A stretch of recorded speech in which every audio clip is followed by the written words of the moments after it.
Quelle est votre place dans le projet ITER et la fusion en général? Oui, bonjour, Michel Claessens. Je suis actuellement à Bruxelles. J'ai une formation scientifique de départ, en chimie physique en fait. Mais peu de temps après ma thèse, alors certains disent j'ai mal tourné car je me suis orienté vers la communication scientifique, le journalisme scientifique. Et c'est un peu comme ça que je suis arrivé à ITER, où j'ai été recruté en 2011 comme directeur de la communication. Actuellement, je suis à la Commission européenne, responsable aussi du projet ITER, toujours, puisque l'Union européenne, est l'un des grands financeurs du projet. Voilà, c'est un peu comme ça que je suis arrivé à ITER. Et puis j'ai pris beaucoup de plaisir à écrire un livre sur le projet ITER, un livre qui est à destination du grand public. Hein. Plutôt, ce n'est pas un livre scientifique, mais qui raconte le projet dans ses multiples dimensions.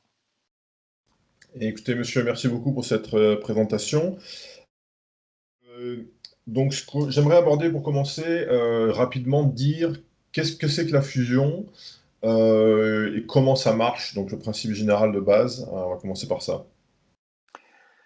Oui, la fusion, ben, c'est probablement la réaction physique la plus commune dans l'univers, puisque elle est au cœur, au sens littéral, de toutes les étoiles et du Soleil en particulier.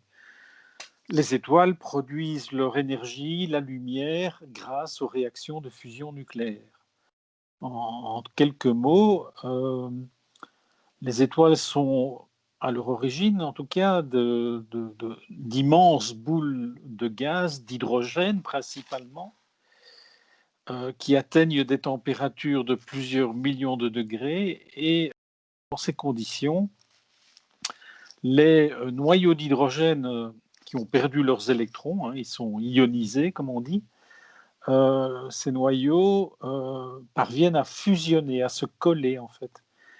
L'énergie cinétique des noyaux, à cause des températures très élevées, leur permet de vaincre la répulsion électrostatique, hein, puisqu'ils sont chargés positivement.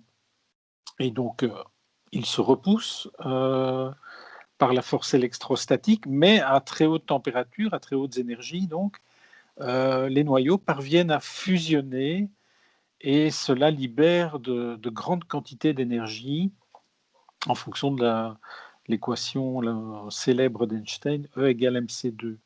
Donc, en deux mots, donc, deux noyaux d'hydrogène qui fusionnent produisent un noyau d'hélium euh, et de l'énergie. Donc, ce sont ces réactions-là, hein, parce qu'il y a toute une famille de réactions de fusion nucléaire qui sont au cœur des étoiles et qui sont responsables de la production d'énergie et de lumière.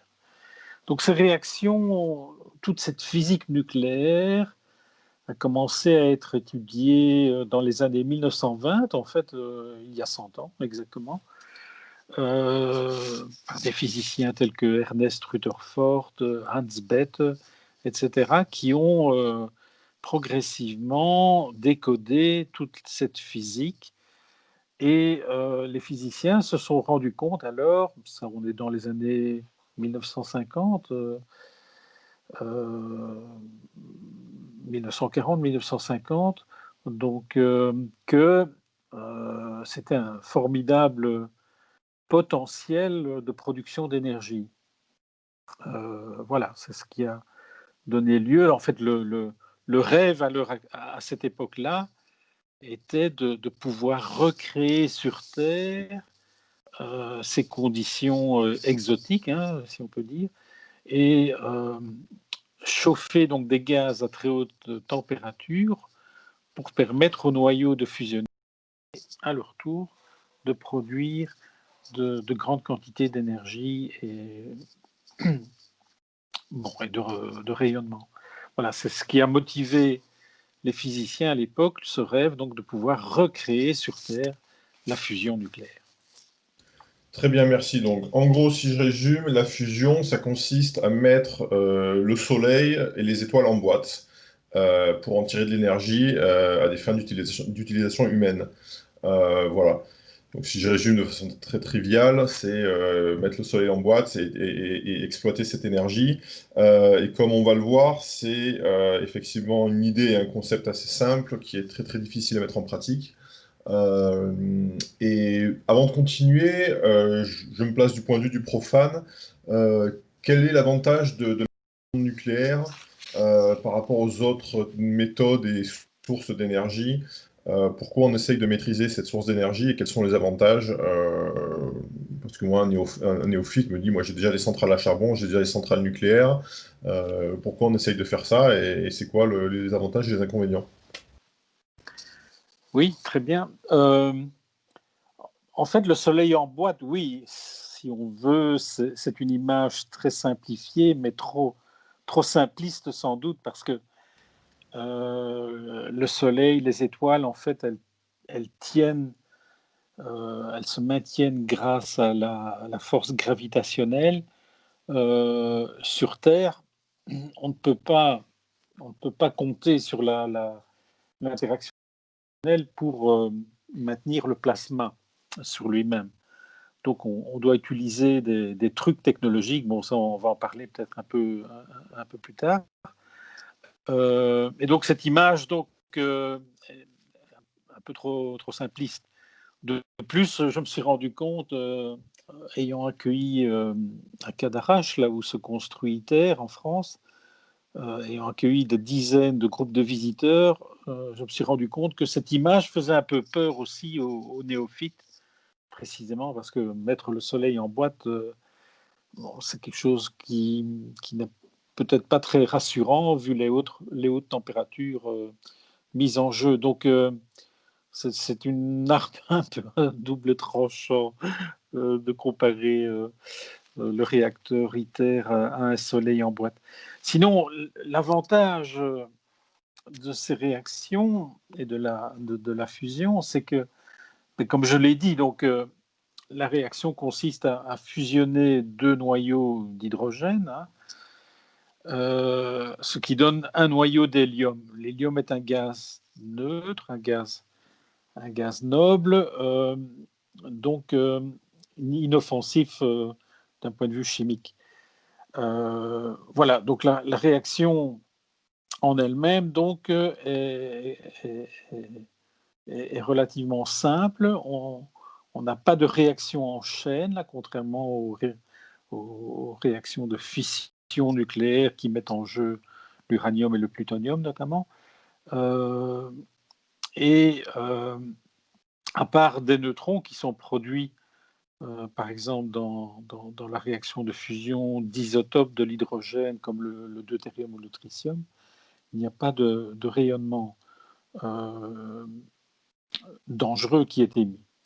Donc voilà, en quelques mots, donc cette réaction a un potentiel intéressant. Et avec elle, c'est l'espoir donc de développer une source d'énergie sûre et propre, ou plus propre en tout cas, que la fission nucléaire. D'accord, et merci pour ces clarifications. Sur les avantages, je crois qu'il faut aussi évoquer le côté, comment dire ça, rendement et efficacité dans le sens où on a une densité énergétique qui est inégalée. C'est-à-dire que je crois que entre le rapport de la fusion nucléaire et de la fission, on est de 1 à 10 en termes des éléments mis en jeu et des quantités d'énergie qui en ressortent. Non, non, c'est exact. Ce sont des réactions très exothermiques, hein, comme on dit. Donc, 1 gramme oui, d'hydrogène, deutérium, tritium, libère autant d'énergie que 8000 litres de pétrole. Donc, ce sont donc des rendements très élevés. Pour vous donner une idée, juste le réacteur ITER, donc, qui serait une machine quand même impressionnante, de 30 mètres de haut à peu près, 30 mètres de haut sur 30 mètres de large. Donc, dont le cœur sera une cavité de 850 mètres cubes, donc ça ne vous dit pas grand-chose, mais il faut s'imaginer quoi, une maison, un petit immeuble de 3 étages. Ça, c'est la cavité donc dans laquelle vont se produire les réactions de fusion. Et donc, dans cette grande cavité, après avoir fait un vide très poussé, les ingénieurs, les techniciens vont injecter 1 à 2 grammes d'hydrogène, hein, donc c'est très peu de matière, ce qui devrait produire, une fois porté à 150 millions de degrés, euh, environ 500 mégawatts thermiques. Donc voilà, donc c'est vraiment la cavité centrale sera essentiellement du vide, si l'on peut dire, et tout va reposer sur ce gramme ou ces 2 grammes injectés dans la machine. Faire un rapide historique de la fusion à partir de ces gens-là dans les années 30 et 20 même, jusqu'à aujourd'hui. Les différentes étapes, parce qu'on dit souvent la fusion, ça fait 30 ans qu'on en parle, ça fait 50 ans qu'on en parle, etc.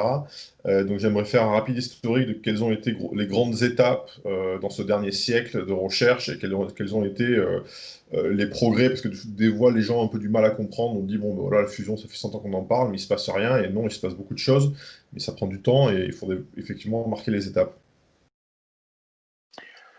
Oui, donc après la Deuxième Guerre mondiale, les, les physiciens de la fusion ont cherché à intensifier leur collaboration parce qu'ils se sont rendus compte très rapidement que seul un pays n'y arrivera pas.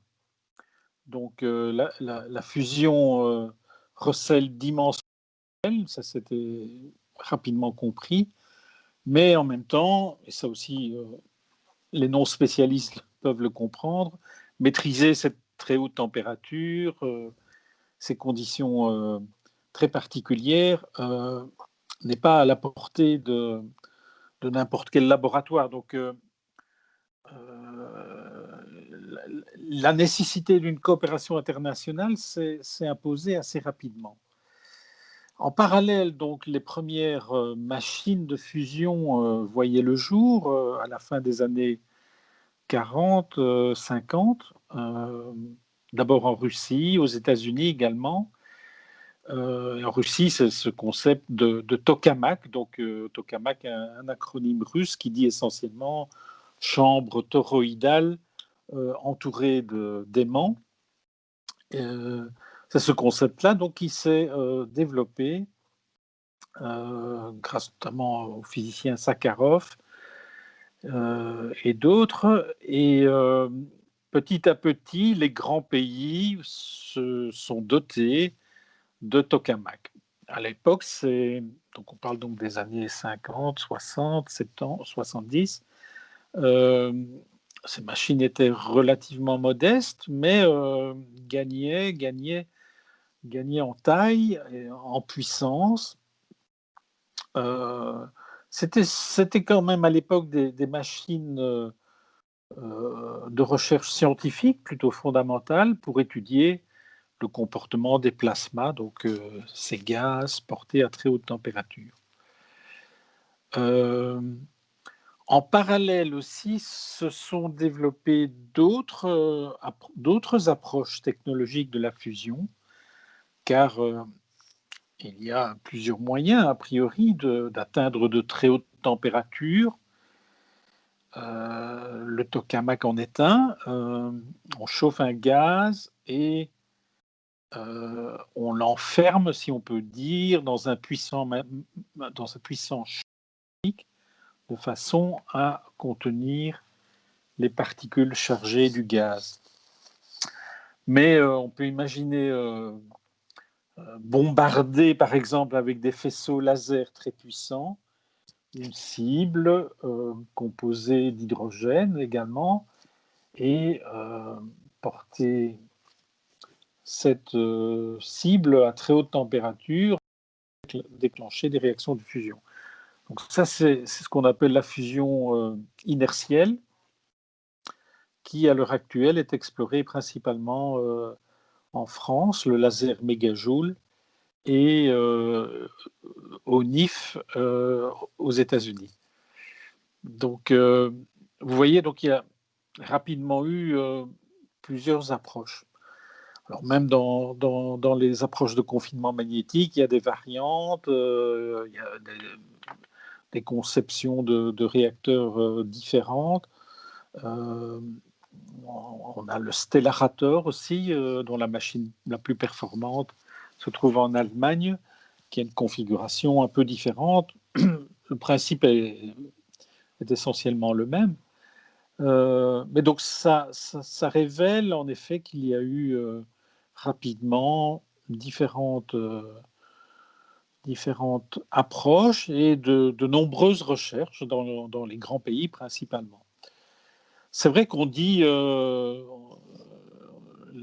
la fusion verra le jour dans 30 ans et on dira la même chose dans 30 ans. C'est une blague qui circule abondamment, en effet. Et c'est vrai que les physiciens donc, ont très tôt eu la conviction que c'était une technologie prometteuse, mais voilà, ils ont dû réaliser et se résoudre à l'évidence que, technologiquement parlant, ce n'est pas simple. Et voilà, c'est un petit peu ça en très résumé, hein, qui explique pourquoi les progrès, vus de l'extérieur en tout cas, ont été assez lents.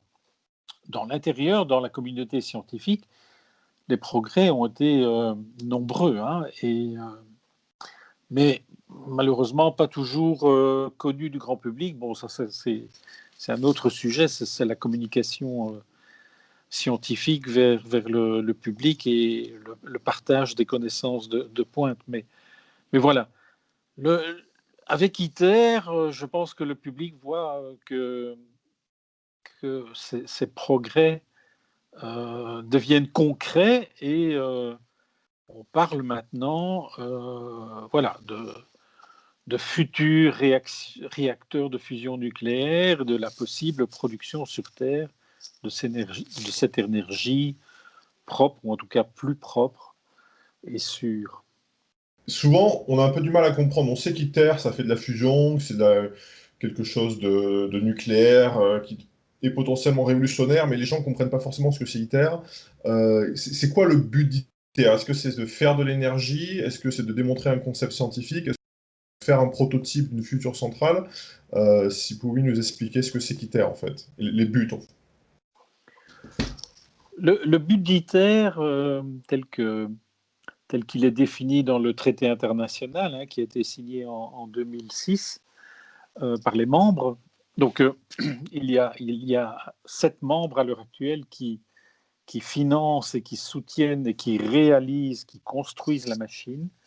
Donc ça, il faut le dire. Donc c'est l'Union européenne avec 27 pays maintenant. C'est la Chine, c'est le Japon, c'est l'Inde, c'est la Corée du Sud, c'est la Russie et les États-Unis. En fait, donc les grands pays. Donc, ils ont décidé de construire ensemble cette machine dans le but de démontrer que l'on maîtrise scientifiquement et technologiquement la fusion par confinement magnétique.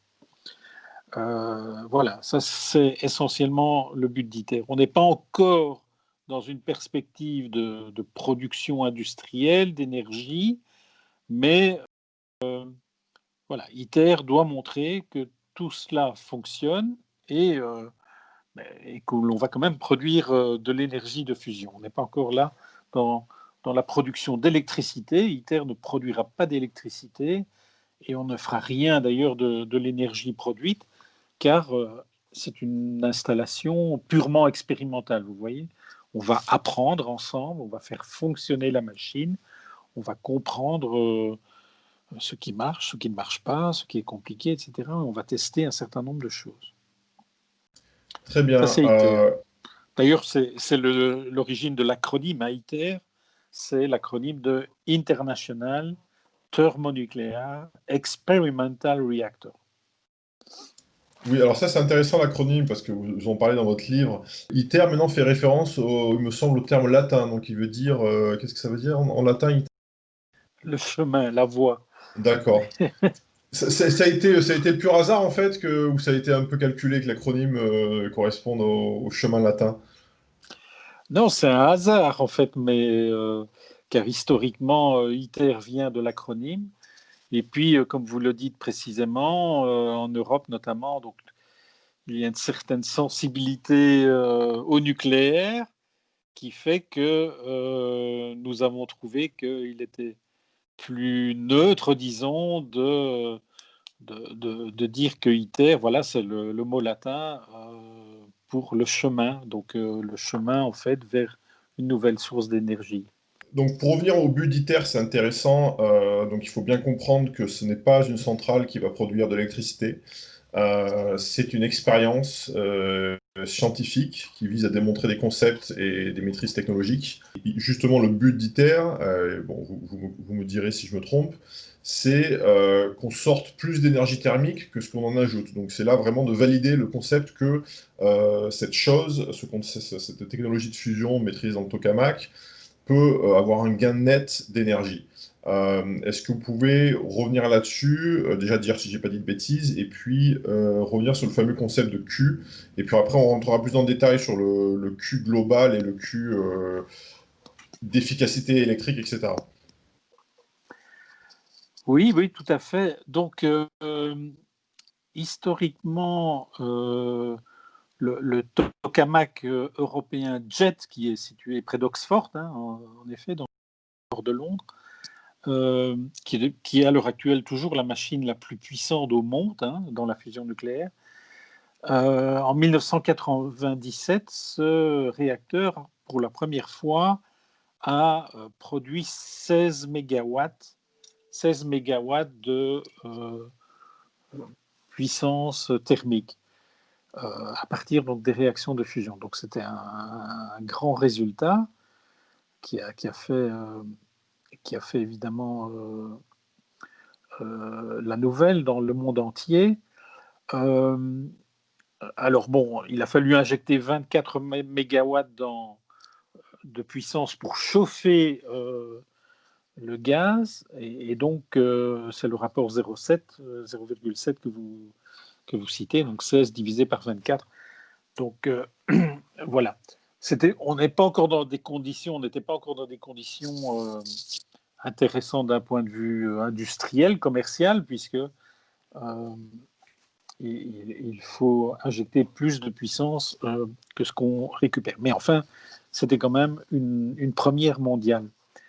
Donc, sur cette lancée, les recherches ont poursuivi. Ça a alimenté évidemment toute la conception d'ITER. Le but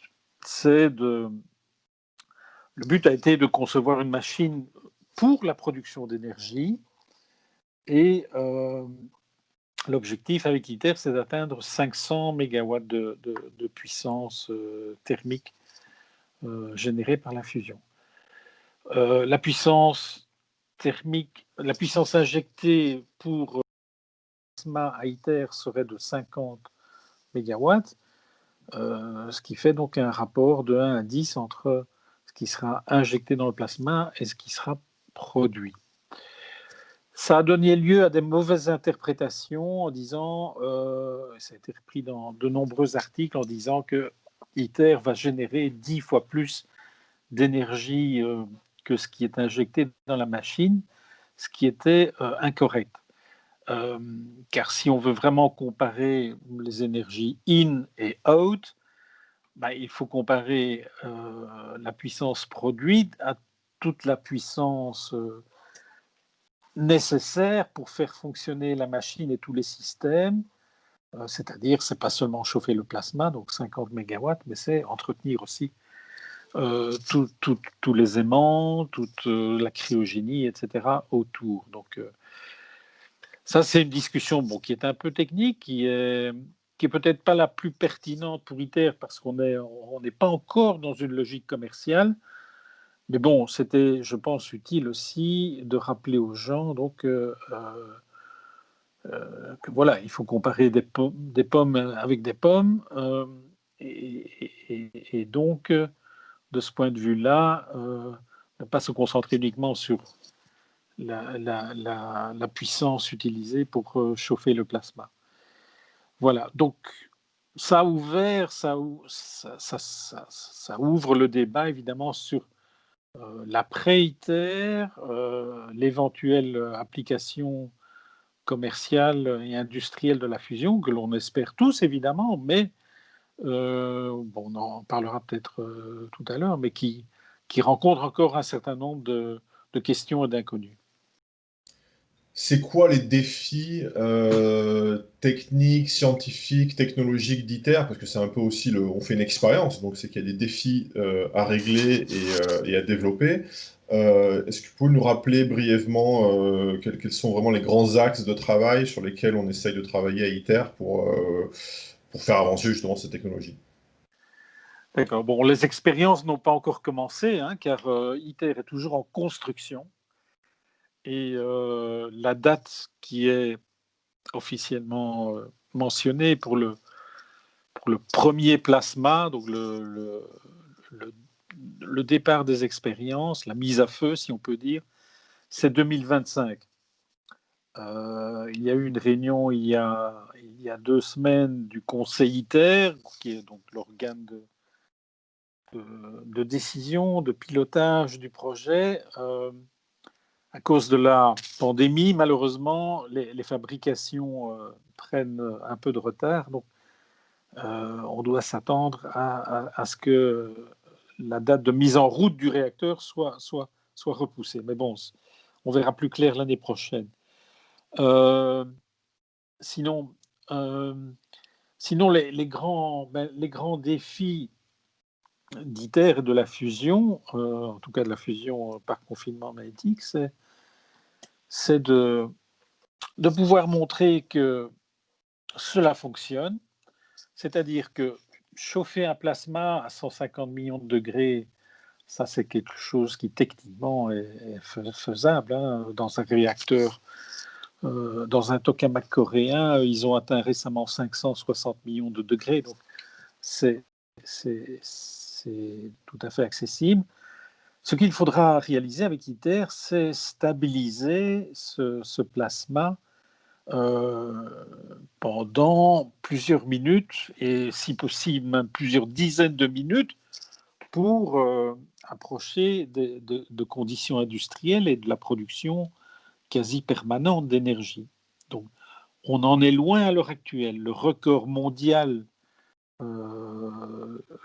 de durée de vie d'un plasma est toujours de 7 minutes. C'est un record qui a été atteint dans le tokamak français qui se trouve à côté d'ITER, d'ailleurs, et qui s'appelle Torre Supra, une machine qui est toujours très performante et qui donc détient ce record de durée.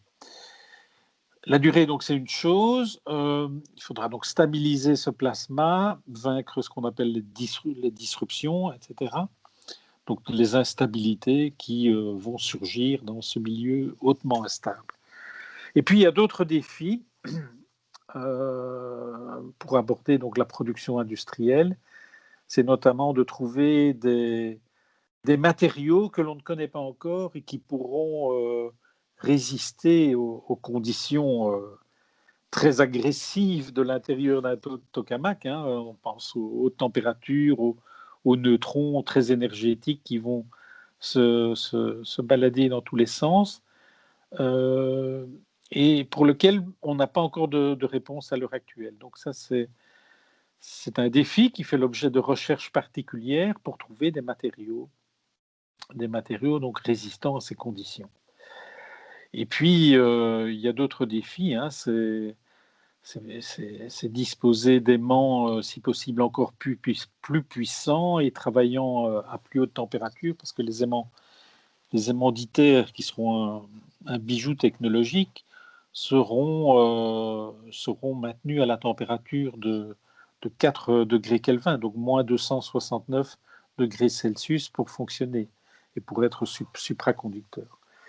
Et puis, il y a les questions de production du tritium,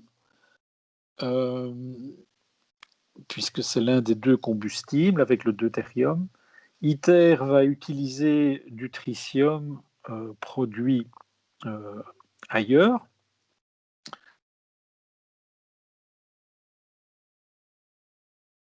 Et l'idée pour les réacteurs futurs, c'est de faire produire ce tritium dans le réacteur lui-même, grâce par exemple à des briques qui seront dans le mur, des briques en lithium par exemple, qui sous l'impact des neutrons se transforment en tritium.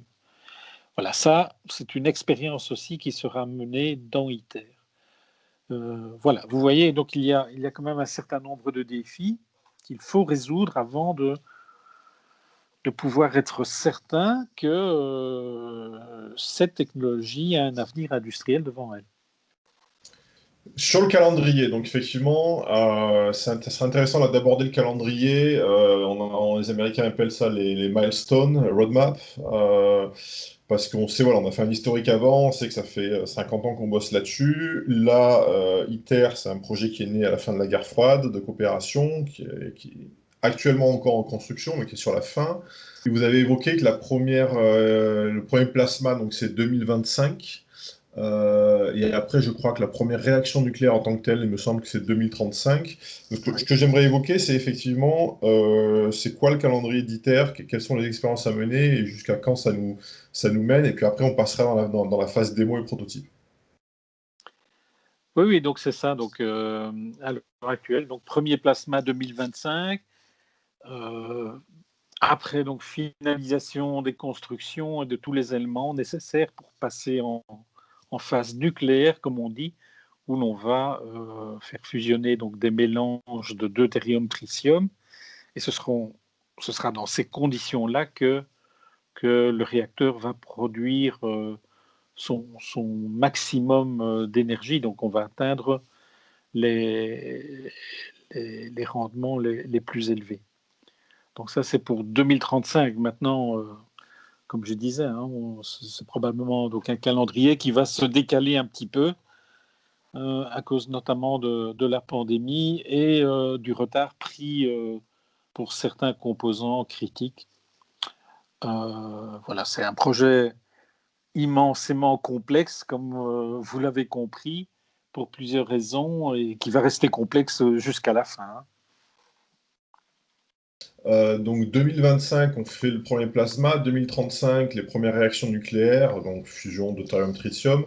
Est-ce que vous pouvez expliquer la différence du coup bon, ça c'est le calendrier idéal, effectivement. Après, il y a la réalité et ça, c'est peut-être amené à changer en fonction des découvertes et des problèmes qu'on rencontre. Mais qu'est-ce qui se passe entre le plasma et la réaction nucléaire? C'est quoi la différence entre les deux et pourquoi on va mettre 10 ans pour passer de l'un à l'autre? Le plasma, il peut être nucléaire ou non nucléaire, donc c'est un terme qui désigne le gaz ionisé. Donc au départ, le réacteur va fonctionner avec des gaz d'hydrogène ou d'hélium, en fait. Et donc pendant presque 10 ans, en effet, euh, on va tester la machine, vérifier que tout fonctionne bien, qu'il n'y ait pas de fuite, qu'il n'y ait pas de mauvais fonctionnement des aimants, etc. Donc ça va prendre pas mal de temps. Et en parallèle, la construction va se terminer avec les éléments qui ne seront pas disponibles pour le premier plasma. Et c'est notamment tous les éléments liés au traitement des matériaux nucléaires, des déchets, etc., qui vont être finalisés donc, dans la partie 2025 à 2035. Donc, au départ, on va fonctionner avec des gaz non nucléaires, avec des plasmas non nucléaires, ce qui veut dire que ça posera moins de problèmes aussi en termes de sûreté. Et puis, une fois qu'on va allumer les premiers mélanges deutérium-tritium, là, on va rentrer dans un mode différent, puisque les réactions vont produire ces neutrons très énergétiques qui, à leur tour, vont produire cette puissance thermique dans les murs, notamment, du réacteur. Et puis, il faudra donc toute la technologie pour extraire le tritium, stocker le tritium, le recycler, etc. Donc, c'est toute la technologie nucléaire qui doit être installée et fonctionner correctement. Si le calendrier se passe comme prévu, on commence les réactions nucléaires, la fusion en 2035. Quand est-ce qu'on dit, bon là, effectivement, on a appris, on a maîtrisé ce qu'on voulait avec ITER, l'objectif est rempli, maintenant on va passer à la phase suivante qui est de fabriquer un prototype, donc on appelle la démo. Ça, on parle de quelle échéance de temps, plus ou moins, je sais que c'est difficile à quantifier parce que voilà, il y a encore beaucoup d'aléas, mais c'est juste pour avoir une idée en tête, on parle de quelle échelle de temps, de quelle échéance là, pour le premier prototype. Ou en tout cas, le pré-industriel. Oui, au niveau européen, en tout cas, on parle là de 2040 environ. Donc, 2035, les premières réactions nucléaires à ITER. On saura assez rapidement alors, on sera fixé sur la performance d'ITER en matière de puissance générée. Donc vers 2037, on pourra dire vraiment si ITER est un succès, c'est-à-dire si on atteint, ou même on dépasse peut-être, ces 500 mégawatts de puissance thermique générée. En principe, alors, le projet ITER va s'arrêter. Donc, assez rapidement. Donc 2037, 2040 peut-être, bon, ça sera aux membres de décider finalement, mais cette partie-là donc sera assez courte, brève. L'Europe travaille déjà sur, pas encore les plans détaillés, mais le concept de démo, donc le concept du prochain réacteur, qui sera un réacteur de démonstration industrielle, qui fera suite à ITER, qui essentiellement, pour les non-spécialistes, sera un ITER encore un peu plus volumineux, qui produira de l'électricité. Voilà, ça c'est le concept démo, démo pour démonstration, qui est à l'heure actuelle déjà à l'étude par l'Union européenne. L'Europe a toujours dit on va se lancer dans la construction de démos lorsqu'on aura montré qu'ITER est un succès. Donc, en théorie, il faudra donc attendre les années 2035-2037 avant, et c'est ce qui est annoncé, donc démo serait lancée, enfin, en tout cas, la construction de démos serait lancée autour des années 2040. Voilà.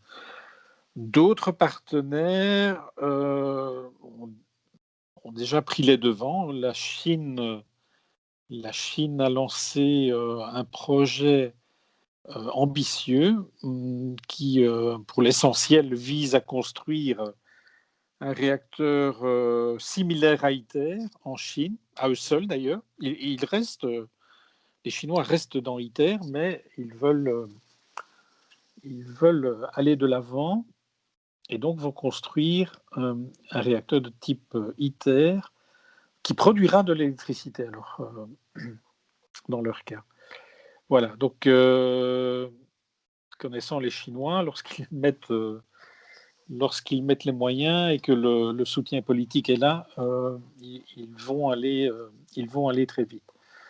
Donc, voilà, ça veut dire aussi qu'il y a une confiance, une maîtrise de cette technologie-là au niveau international. On le voit aussi, il y a des réflexions qui avancent rapidement aux États-Unis, en Corée, etc., pour aller de l'avant. Maintenant, il y a aussi on en parlera peut-être. Il y a aussi des projets qui se multiplient avec des financements privés même, et qui visent à explorer d'autres concepts, enfin des concepts un peu différents pour des Ça, réacteurs industriels. Oui. on y reviendra un peu plus tard sur les autres projets. La démo, pour rester dans le calendrier, pour qu'on comprenne bien les choses et les échelles de temps, la démo, combien ça va prendre de temps? Parce que la l'AITER, on rappelle que ça n'a pas vocation à produire de l'électricité, ça a vocation à prouver des concepts scientifiques, à démontrer des choses, et à acquérir des technologies et des techniques. La démo, ça va être une phase plus industrielle, dans le sens où on va construire une machine de fusion qui, elle, sera destinée à créer de l'électricité. Donc là, on approche la phase plutôt prototype, pré-industrielle. Donc ça, cette partie-là, elle va prendre combien de temps à peu près? Bon, encore une fois, c'est extrêmement difficile, mais c'est pour avoir une échelle de temps, c'est pour poser des choses. On parle de 10 ans, on parle de encore 50 ans de recherche, voilà. Bon, ce qu'on dit, oui, alors on est certainement, il faut compter au moins 20 ans, hein, depuis la première pierre aux expériences à maturité de la machine. Il faut compter au moins une vingtaine d'années. Ce qu'on dit dans le milieu, c'est que les possibilités commerciales de la fusion, si un jour elles existent, hein, c'est pas avant la deuxième moitié de ce siècle. Hein. C'est après 2050. Donc on ne peut pas utiliser non plus cette technologie ou ces espoirs de technologie pour lutter aujourd'hui contre le réchauffement climatique. Ça viendra plus tard. Ça viendra plus tard, peut-être. Euh, voilà. Donc, il y a même des physiciens. J'entendais M. Cardozo qui disait que lui ne voyait pas d'application industrielle pour ce siècle-ci même. Vous voyez. Donc, voilà. Il y a encore de l'eau ou de l'hydrogène qui va couler sous les ponts, si on peut dire. Moi, ça m'arrive de parler des problématiques de réchauffement climatique et de changement climatique, et la fusion revient comme le cheval blanc dans le débat assez rapidement en disant, vous inquiétez pas, 2050, on a la fusion, tout est réglé, c'est le joker, c'est vraiment le joker, on sort ça. Alors, ça serait intéressant de clarifier, euh, en prenant le scénario où ça se passe bien, où on sort en premier réacteur commercial, etc., dans les années 50, euh, qu'est- que peut faire la fusion au niveau global, au niveau de l'humanité, en termes énergétiques? Qu'est-ce qu'elle ne résoudra pas? Voilà, parce qu'il ne faut pas se tromper de débat et pas mettre la charrue dans les bœufs. Voilà, ce serait intéressant un peu de replacer le débat et de dire ce que peut faire la fusion, ce que ne peut pas faire la fusion. Oui, donc on a quand même encore un nombre de questions à résoudre. Potentiellement, si tout se passe bien, oui, la fusion deviendrait une source d'énergie industrielle sur Terre et pourrait à ce titre remplacer les grandes centrales de fission, toutes les centrales utilisant des combustibles fossiles, mais probablement celles-là seront remplacées avant, enfin on l'espère. Mais donc c'est pas certainement pas avant. En tout cas, si on suit cette filière technologique hein, des tokamaks, des grands tokamaks, des grandes machines comme ITER, si on suit cette filière-là, c'est pas avant la deuxième moitié du siècle au mieux. Et si tout se passe bien, oui, potentiellement, ça pourra remplacer les grandes centrales utilisées. Ce qui ne veut pas dire pour ça que l'éolien, l'hydroélectrique, le solaire, etc., sera superflu. Pas du tout, hein, pas du tout. Au contraire, je pense qu'on devra toujours vivre avec un mix énergétique aussi riche et diversifié que possible. Ce qu'on ne sait pas, évidemment, c'est que peuvent donner tous ces projets alternatifs, entre guillemets, qui explorent d'autres concepts et d'autres technologies. Et il y a plusieurs entreprises, plusieurs startups aux États-Unis, en Europe, qui travaillent sur ces projets. Et je me souviens quand j'étais à Cadarache, une société américaine avait annoncé se lancer sur un projet de fusion, et j'avais demandé au directeur, aux collègues scientifiques, voilà, qu'est-ce qu'on vous en pensez, qu'est-ce qu'on dit, etc. Et la conclusion, c'était, ce serait fantastique si ça marche, si c'est vrai, en fait, hein. Donc, l'espoir de tout le monde, de tous les scientifiques qui travaillent sur ces questions, ce n'est pas de faire avancer une chapelle en particulier, mais c'est de pouvoir offrir une technologie sûre et plus propre aussi rapidement que possible. Là, ce que j'aimerais aborder maintenant, parce que c'est un sujet forcément, dès qu'on parle du nucléaire, qui est assez sensible, c'est le sujet de la sûreté et les sujets au niveau de pollution environnementale. Voilà, parce qu'il faut bien comprendre quel type de danger on a dans une installation de fusion en termes de... Voilà, parce que par exemple, on manipule du tritium, qui est l'isotope, un des trois isotopes de l'hydrogène, enfin il y en a plusieurs, mais c'est les trois plus courants. Donc tritium, c'est radioactif. Même si c'est des petites quantités, on en manipule quand même. Donc quels sont les risques de manipulation du tritium et quels sont les risques parce que dans la fusion, on va avoir des bombardements de neutrons et ça va activer les parois du tokamak, etc. On va ressortir quand même avec des déchets nucléaires. Donc, des fois, la fusion, on entend un peu les deux versions. On entend circuler, il n'y a rien à voir, il n'y a pas du tout, il n'y a absolument aucun déchet radioactif, ce qui est faux. Ou alors on nous dit c'est Dante, c'est l'enfer sur Terre, etc., etc. Donc je pense qu'il faut faire la part des choses. Si on pouvait expliquer quel type de déchets, quel type de danger radioactif on a, de façon posée, ça serait assez intéressant. Oui, d'accord. Donc, en deux mots, cette technologie apparaît nettement plus propre que la fission, notamment. Mais comme vous le dites, hein, elle va aussi produire des déchets radioactifs. Euh, pour fixer un ordre de grandeur, il est estimé que sur toute la durée de vie du projet ITER, à peu près 40 000 tonnes de déchets seront produits. Le point très positif, c'est que ITER ne produira aucun déchet radioactif à longue durée de vie. Et donc, pour donner une idée, une fois que ITER s'arrêtera, toute la radioactivité contenue dans la machine aura disparu en 100 ans à peu près. Donc c'est relativement court hein, par rapport à des déchets de la fission nucléaire notamment. Mais néanmoins, donc il reste que ITER va produire des déchets radioactifs notamment. Le tritium, oui, est un point sensible de ce point de vue-là. Enfin, surtout, je dirais, pour les écologistes, dont c'est un petit peu la bête noire. Le tritium est radioactif, il a une durée de vie de 13 ans.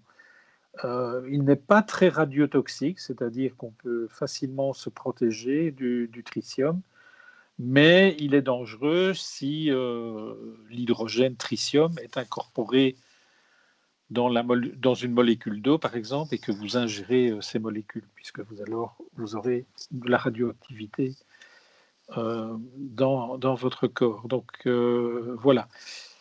Donc c'est utilisé en effet par les écologistes pour brandir le spectre d'ITER et de la fusion.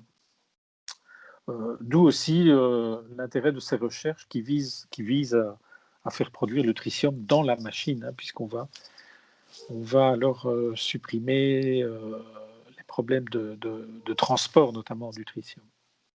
Donc voilà, il y a un certain nombre d'inconvénients, mais cette technologie est quand même beaucoup plus propre. Et pour vous donner une idée aussi, il y a eu des simulations aussi de l'explosion, par exemple, ou d'un attentat terroriste du site ITER qui détruirait le réacteur. Ces simulations montraient que il ne faudrait même pas évacuer les villages voisins car la quantité de matière radioactive qui serait dispersée dans l'atmosphère est minime, hein, puisqu'on parle de 1 à 2 grammes de combustible, et donc le niveau de radioactivité serait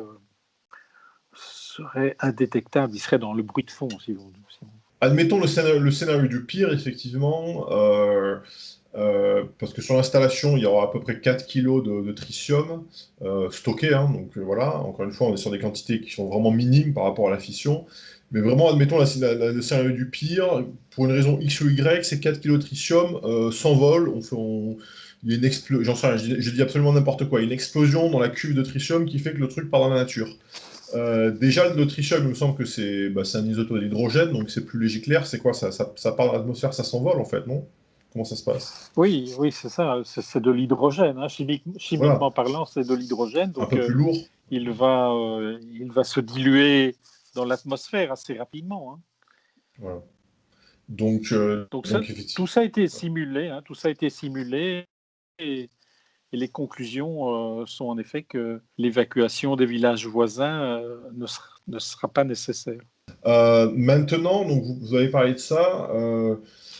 Il y aura du bombardement de neutrons. Donc effectivement, dans le tokamak, quand il y aura des réactions nucléaires, on va avoir c'est ce qui fait l'énergie, hein. C'est-à-dire qu'on fait la fusion va libérer, la fusion du tritium et du deutérium va libérer des neutrons. Donc ces neutrons-là, ils vont ce qu'on dit activer le matériau, donc je veux dire les parois du Oui, tokamak, le neutron va taper dessus, ça va l'activer, donc tout c'est-à-dire à ça va les fait. rendre radioactifs. Et j'imagine Oui. que les 30 ou 40 000 tonnes de déchets dont vous parliez tout à l'heure, c'est ça surtout, c'est ces matériaux qui vont être activés. C'est ça, oui, oui, oui. Tout en effet, en effet, donc les matériaux activés, des composants du réacteur. Oui.